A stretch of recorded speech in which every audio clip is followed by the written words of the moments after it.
C'est avec beaucoup de plaisir que je vous retrouve aujourd'hui pour une nouvelle vidéo pour vous expliquer la dernière activité que j'ai faite avec mes élèves en cette fin d'année mouvementée. Nous avons fabriqué des bracelets. Alors, les enfants disent bracelets brésiliens, mais c'est pas vraiment des bracelets brésiliens, c'est des bracelets qui utilisent la technique du Kumi Imo. Voilà, donc j'ai un livre qui en parle. Kumi Imo, donc ça veut dire tressage de fil. C'est bien ça? Oui, Kumi, assemblage et Imo, fil. Voilà, comme ça vous savez tout. Et dans ce livre, que m'a offert une amie, Monique, tu te reconnaîtras, il y a dans la couverture un cercle avec des encoches, et ce cercle-là, ça s'appelle un mobidaï. Donc, moi, j'ai un mobidaï de compétition, là. Vous voyez le truc avec 32 encoches, qui fait des bracelets fantastiques. Il y a toutes sortes de bracelets. Il y a 25 modèles dans ce livre. Donc, celui-ci, c'est un petit modèle torsadé. Alors évidemment, avec les élèves de 3 à 6 ans, j'ai pas fait un mobidaï comme ça. Avec mes élèves de 3 à 6 ans, j'ai fait un simple mobidaï, d'ailleurs j'en ai encore là, des vestiges de cette année, des mobidaïs de 8 encoches. Alors, le mobidaï de 8 encoches, ça se fait très facilement, d'ailleurs je le faisais en direct live devant eux. Donc tous ceux qui voulaient faire un bracelet, parce qu'évidemment c'est pas une activité obligatoire. Donc voilà, un simple couvercle de confiture. Allez, on va prendre un crâne de papier. Voilà. Et là, je prenais simplement mon réglé. Je disais que le centre... Allez hop. Je me mettais le centre toute seule comme ça. Et avec mon réglé, je traçais... Comme ça. Enfin, je trace. Je le fais devant vous. Vous voyez, 2 encoches comme ça, qui partent du centre. 2 bouts de diamètre. Ensuite, je me mets à la perpendiculaire. Toujours... sans prise de mesure, sans rapporteur, sans équerre, sans rien du tout. Hein. Voilà. Après, je le fais au centre. Il n'y a pas besoin que ce soit hyper précis en fait. Et au centre de l'autre côté, pour avoir 8 encoches. Ok. Voilà, tout bête. Un cadran. Ensuite, bien sûr, il faut le découper. J'essaye d'aller vite. C'est du carton de récup, hein. Je ne sais pas si je l'ai dit. Voilà, une fois qu'on a découpé ça, on va découper ces petites encoches qui font quoi? Je ne vais pas mesurer. Allez, 1 cm, 1 cm et demi de longueur. Donc on découpe les 8 encoches. Et ensuite, au centre, on va aussi percer. Alors, à l'école, j'ai un espèce de petit fourré comme ça, mais on peut y aller aussi avec la pointe de la paire de ciseaux.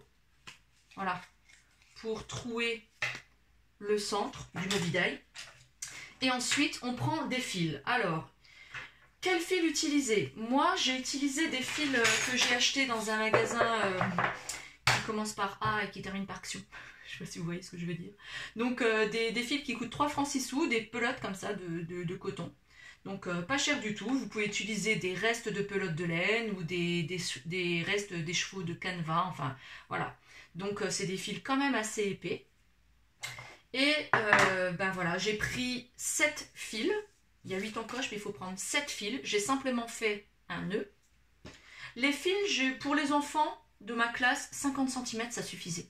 Avec 50 cm, ils avaient de quoi faire le bracelet et il y avait encore un petit peu de marge, pour bien nouer le bracelet. Donc ensuite, on passe le nœud dans l'espèce de trou qu'on a fait grossièrement. C'est pour ça que ça ne sert à rien de faire un magnifique trou. Hop, je le passe. Voilà. Et ensuite, on prend chacun de ces 7 fils de l'autre côté et on les place dans une encoche. On s'en fiche de l'ordre. J'ai pris 7 fils. Ah non, je crois que j'en ai 2 de même couleur. On peut prendre des fils de couleurs différentes. On peut prendre des fils de la même couleur. Peu importe, encore une fois. S'il y a des fils de la même couleur, c'est peut-être un peu plus compliqué pour certains enfants de se repérer. Mais c'est possible aussi. Et alors après, techniquement, c'est très facile. Parce que techniquement, je leur dis, si vous savez compter jusqu'à 3, vous savez faire ce bracelet. Parce que si on est gaucher, on tient son mobidaï avec la main droite et on va travailler à gauche. Si on est droitier, on tient son travail avec la main gauche et on va travailler à droite. Et il suffit de compter jusqu'à 3. Donc on va dire, voilà, je suis en face, je suis un enfant droitier, je le tiens avec ma main gauche et avec ma main droite, je vais travailler. Donc évidemment, je vais tout inverser pour vous. Donc là, je mets mon encoche vide en haut.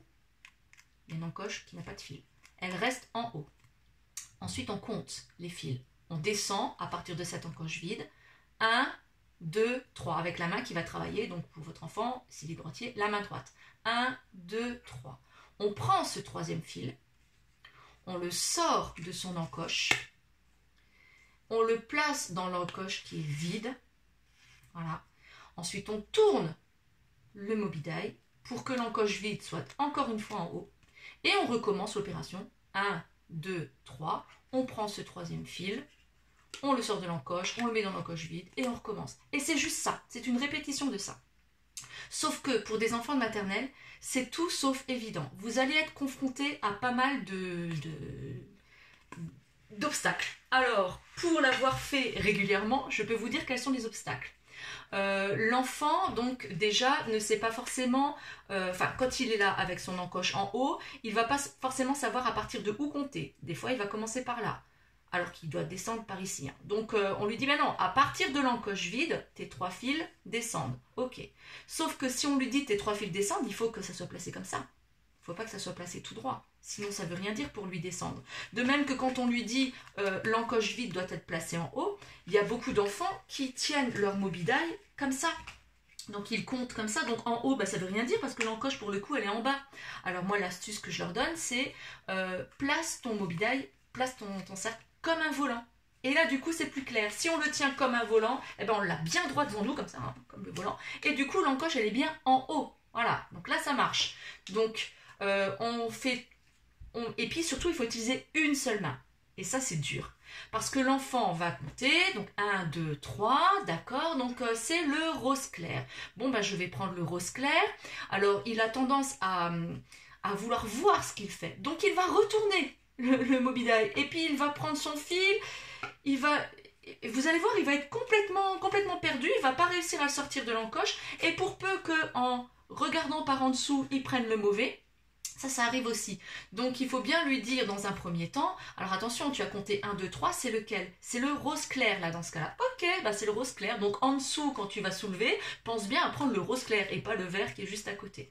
Ensuite, l'enfant va avoir tendance aussi à le prendre beaucoup trop bas. Et du coup, il va être là, complètement gauche. Bon, là, il sort bien de mon encoche, mais des fois, c'est plus compliqué. Et il ne comprend pas ce qu'il faut faire. Il est vraiment coincé. Il se retrouve avec des gestes très amples. C'est à nous de lui dire, approche-toi du cercle. Approche-toi du disque. Voilà, prends-le ici. Alors, quand on le prend ici, pareil, il va avoir tendance à tirer latéralement. Alors que pas du tout, il faut soulever pour sortir de l'encoche. Enfin, tout ça pour vous dire que c'est pas aussi simple qu'il n'y paraît pour l'enfant. Pas du tout. Cette histoire d'encoche à remettre au centre, c'est pas simple non plus. Il y a tout un enchaînement d'actions. C'est pour ça que j'aime bien faire cette activité en classe, parce que ça développe la concentration, ça développe l'anticipation. Il y a tout un enchaînement d'actions à retenir. Donc, une fois que j'ai placé le troisième fil sur mon encoche du haut, qu'est-ce qu'il faut que je fasse? Eh bien, il faut que je mette mon encoche vide vers le haut, puis que je recompte 3, que je prenne le fil, motricité fine, que je le place dans l'encoche vide. C'est pas si évident. Donc au début, restez bien avec votre enfant pour qu'il enchaîne toutes ces actions. Répétez-lui les actions au fur et à mesure qu'il les fait. Ensuite, vous le laissez complètement faire et vous regardez ce qui ne va pas. Souvent, c'est la fameuse encoche vide qu'il oublie de replacer en haut. Et voilà, donc au début, guidez-le, mais une fois que l'enchaînement des actions est acquis, c'est génial. Donc les enfants font ça. En plus, ils ne sont pas obligés de le finir d'une traite. Donc souvent, les élèves me disent « Maîtresse, je fais une pause ». Eh bien oui, fais une pause. Et on fait une pause, et au bout d'un moment, quand on a envie de le reprendre, eh ben c'est facile. On ne sait pas à quel fil on s'est arrêté et on s'en moque. Le but, c'est d'avoir cette fameuse encoche vide en haut, et on recommence en comptant 1, 2, 3, en prenant ce fil, en le mettant dans l'encoche vide. Donc les moyennes et grandes sections se débrouillent tout seuls très très rapidement. Les petites sections, là en fin d'année, il faut encore les aider et c'est normal. Mais soyez convaincus que c'est une activité certes ludique, mais qui leur apprend un tas de choses. C'est pas dans le programme, hein. Nulle part c'est écrit que faire des bracelets brésiliens, c'est dans le programme. Par contre, pour tout son enchaînement d'actions et son... voilà, le fait d'utiliser ces fonctions exécutives, moi je trouve cet exercice très très intéressant. Donc j'espère que je vous aurai convaincu avec cette petite activité de faire vous-même des petits bracelets et surtout de vous avoir convaincu de l'utilité de petites actions comme ça qui peut les aider après dans des compétences scolaires aussi parce qu'ils auront appris à se concentrer, ils auront appris à anticiper et à enchaîner des actions. Voilà, bon ben j'espère avoir d'autres idées d'ici là pour vous proposer d'autres petites vidéos au cours de l'été et je vous dis à bientôt.